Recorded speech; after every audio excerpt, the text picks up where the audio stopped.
बड़ा विलेज करके बोल के जो बीजेपी वाले जो आरोप लगा रहे कि 1200 एकड़ जो फार्मर्स की जो जगह थी उसको वापस लेने के लिए वक्फ बोर्ड वाले वापस लेने के लिए जद्दोजहद कोशिश कर रहे करके, ऐसा कुछ है नहीं। वन्नाडा विलेज में जो है टोटल हमारी 11 एकड़ है, उसके अंदर 10 एकड़ खबरस्तान है और बचत का जो 1 एकड़ के अंदर जो है ईदगाह मैदान है और खबरस्तान है।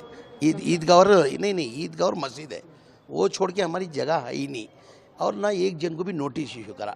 ये जानबूझ के पॉलिटिकल उन लोग एक ये करने बेनिफिट लेने के लिए साजिश कर रहे हैं। हमने डीसी से भी बात किया, अब जगह ही नहीं उधर। अभी 1200 एकड़ वन्नाडा विलेज करके जो बोल रहे हैं उधर है ही हमारा 11 एकड़ है, तो हम भाई 1200 एकड़ कहाँ से लेंगे। अभी कोई भी बात हमें क्या समझा था, अपना तेजस्वी सूर्या जो MP जो है वो बहुत अक्लमंद आदमी करके समझा था। अभी कोई भी लगा कि माहिती देता है तो एकदम प्रेस मीट नहीं करना चाहिए, उसको स्टडी करना चाहिए, स्टडी करके बोलना चाहिए। हमने डीसी से भी बात किया, 1 एकड़ भी जगह हमने 1 एकड़ भी जगह किसका फार्मर्स का नहीं लिया और किसको भी नोटिस सर्व नहीं हुआ है।